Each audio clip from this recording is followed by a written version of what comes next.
그래서 너 뭐 써? 피부가 좋아질 수 있는 거야? 클렌징이라고 생각을 합니다. 엄청 막 이렇게 세게 하시는 경우가 있는데 물세안만 가볍게 한다? 안녕하세요. 오늘은 또 다른 주제를 가지고서 이야기를 해보도록 할게요.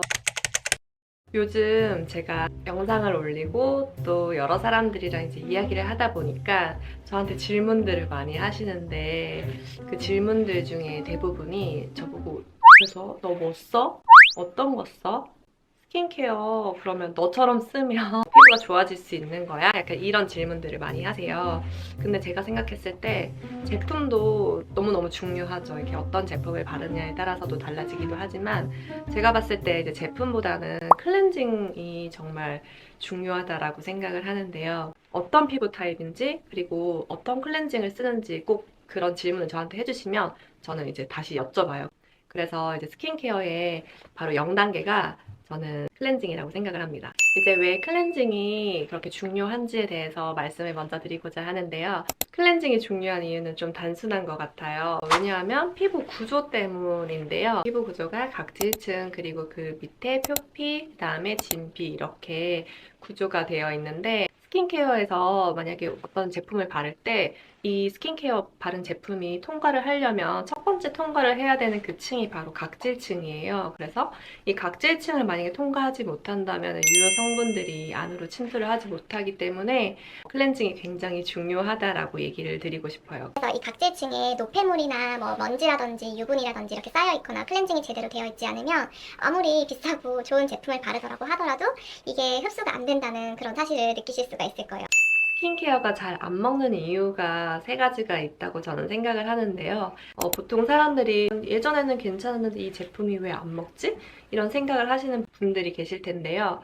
제품이 사실 문제는 아니고 제가 봤을 때는 첫 번째로는 피부 표면에 유분이라든지 미세 노폐물 같은 것들이 남아있을 경우에 각질층을 통과하지 못해서 스킨케어가 제대로 흡수가 안 되는 경우가 있고요. 그리고 두 번째로는 우리 각질 턴오버 주기라고 들어보셨나요?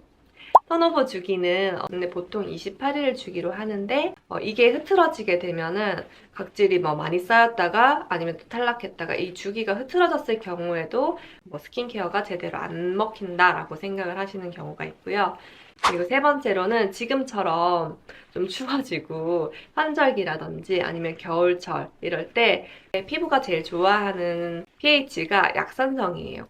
밸런스가 안 맞게 되면서 피부에 스킨케어가 제대로 자기가 사용하던 제품이 안 먹게 되는 경우가 있어요. 근데 이 말씀드린 세 가지 같은 경우에는 클렌징을 좀 제대로 하다 보면은 올바른 방법으로 올바른 제품으로 사용을 하면 이 세 가지가 많이 잡히기 때문에 그러면 당연히 스킨케어도 잘 되게 되겠죠. 제일 첫 번째 단계로 클렌징을 하시게 되잖아요. 그런데 많이들 하는 실수가 제가 들었을 때 있는 것 같아요. 클렌징 실수 세 가지 중에 첫 번째로는 강하게 문지르는 거예요. 세수를 하실 때 보면은 엄청 뭐가 화가 나시는 일이 있는지 엄청 막 이렇게 세게 하시는 경우가 있는데 그리고 왔다 갔다 엄청 압력을 주면서 하시는 경우가 있어요. 그러면 이 압력 자체가 자극이 되기 때문에 우리 피부 장벽이라는 말씀 많이 들어보셨을 텐데 피부 장벽이 무너지게 돼요. 그럼 우리 피부는 이거를 회복하기 위해서 여러 과정을 거쳐서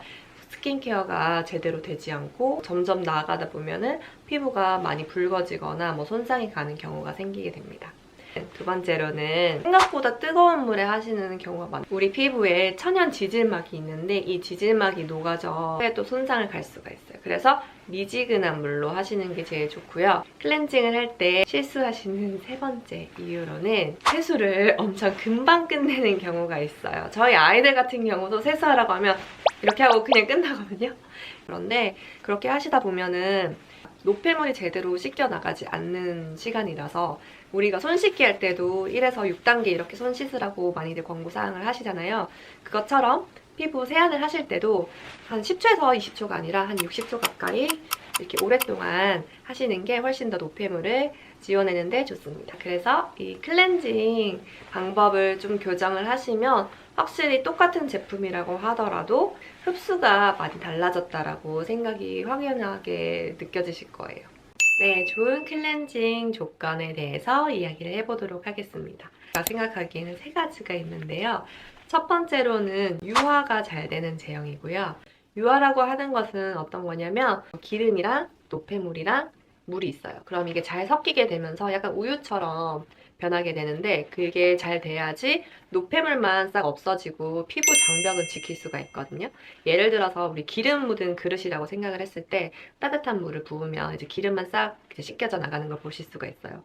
두 번째는 약산성 pH 5에서 6 정도의 제형의 클렌징을 사용을 하시는 거고요. 시중에 파는 여러 제품 중에 손 씻는 세제라든지 주방 세제라든지 아니면 심지어 폼 클렌징 중에서도 알칼리성인 제품이 많아요. 그런데 우리 피부는 약산성이기 때문에 이거의 밸런스를 맞춰주기 위해서는 클렌징의 제품도 약산성 pH 5에서 6 사이 정도라고 생각을 하시면 될 것 같아요. 세 번째로는 바로 클렌징 시간이에요. 클렌징 시간은 40초에서 60초 정도까지 이렇게 조금 길게 하시면 훨씬 더 유화가 잘 되고 피부에 자극을 주지 않은 상태에서 노폐물만 잘 제거를 할 수가 있어요. 세정을 한다라고 생각을 하시는 것보다는 노폐물을 녹여낸다라고 생각을 하시면 10초 안에 녹이기는 쉽지가 않잖아요. 그럼 1분 가까이 이렇게 조금 더 손에 힘을 빼고서 이렇게 롤링을 해주시면서 하다 보면은 노폐물만 제거가 되고 나머지 피부 장벽은 지킬 수 있다라고 저는 생각을 해서 이렇게 세 가지를 말씀드리고 싶습니다. 피부 타입별 그럼 클렌징을 어떻게 해야 되나 라고 생각을 해봤어요. 그런데 우리 피부 타입이 뭐 건성, 지성, 트러블성, 약간 민감성 이런 식으로 나뉘어져 있잖아요. 근데 제가 생각을 했을 때 사람들이 뭐 건성이면 어떻게 해라, 지성이면 어떻게 해라, 뭐 복합성이면 어떻게 해라, 트러블성이면 어떻게 해라 이런 말씀들이 많은데 이 모든 피부가 다 공통점이 첫 번째로는 손에 힘을 주지 않고 세안을 하시는 거예요. 손에 힘을 주고 세안을 하다 보면 당연히 자극을 주기 때문에 민감성이라든지 뭐 트러블이 있으시면 이 트러블에도 영향이 가게 되겠죠? 그리고 지성인 경우도 과하게 하다 보면 오히려 피지가 더 자극이 되는 경우가 생기기 때문에 민감성, 그리고 뭐 트러블성, 지성, 복합성, 건성 모두 다 제가 봤을 땐 첫 번째로는 손에 힘을 빼시고 롤링을 하셔야 된다는 것 제일 중요하고요. 과하지 않게 세안을 하시는 거예요. 뭐 1차, 2차, 3차 아니면 1차, 2차 대부분 많이들 하시잖아요. 1차와 2차 이렇게 하긴 해요. 그런데 밀크 클렌저로 되게 가볍게 한 다음에 젤 클렌저로 가볍게 한다. 이 정도의 세안은 괜찮아요. 그런데 폼 클렌징으로 두 번을 뽀득뽀득 2차 세안을 한다. 이렇게 되면은 당연히 이건 과세정이라고 저는 생각을 하거든요. 오히려 피부에 있는 유분막이라든지 pH 밸런스도 깨지게 되고 자극을 훨씬 더 주기 때문에 오히려 더 건조해서 더 많은 각질을 생성하게 되고 피부는 더 안 좋아지는 그런 루틴을 가질 수가 있어요. 이렇게 과세정을 조금 피해주시면 좋을 것 같습니다.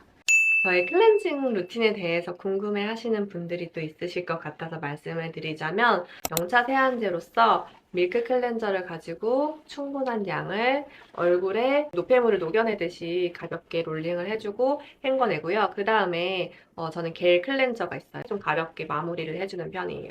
메이크업을 보통 저는 블러셔라든지 뭐 아이섀도우 가볍게 하는 편인데 이 아이나 이런 쪽은 클렌징 리무버로 지우고 제가 사용하는 밀크 클렌저랑 젤 클렌저를 사용해가지고 저는 0차 세안, 1차 세안이라고 생각해서 이 두 가지를 하고 있습니다. 아침 세안에 대해서도 궁금해 하시는 분들이 많으실 텐데요. 저는 아침에도 밀크 클렌저 아니면 젤 클렌저 두 개 중에 하나는 꼭 하는 편이에요. 왜냐하면은 저희가 밤에 잘 때 대부분 여자분들은 많은 양의 크림을 바르게 자게 되고 스킨케어를 하고 주무시잖아요. 근데 이렇게 자면서 베개도 묻고 여기에 있는 먼지들도 있고 우리가 자면서 피지도 분비되고 하기 때문에 아침에 일어나면 여기에 분명히 뭔가 저녁과 다름을 느끼실 수 있어요. 근데 여기에서 물 세안만 가볍게 한다? 그렇게 되면은 제대로 노폐물이 씻겨 나가지 않기 때문에 아침 세안도 저는 꼭 해주는 편이에요. 여러분들도 아침 세안을 만약에 안 하고 있다. 그러면 한번 가벼운 제형을 가지고서 세안을 하시기를 추천드립니다. 제가 생각했을 때는 스킨케어가 잘 되는 사람들은 꼭 비싼 제품만 바른다고 생각하지 않아요. 비싼 제품만 바를 수도 있죠. 그런데 제품이 중요한 것보다는 그에 앞서서 클렌징을 올바른 방식으로, 올바른 제형으로 하느냐가 결정되어 있다라고 생각을 해요. 기초를 잘 쌓아와야지 클렌징을 바닥을 잘 깨끗하게, 도화지를 우리 깨끗하게 하는 것처럼 그렇게 해야지 그 위에 밑바탕을 잘 그릴 수가 있게 클렌징의 중요성에 대해서 오늘 이야기를 드렸습니다. 다음 시간에는 좀 더 다른 주제로 이야기를 해보도록 할 건데요.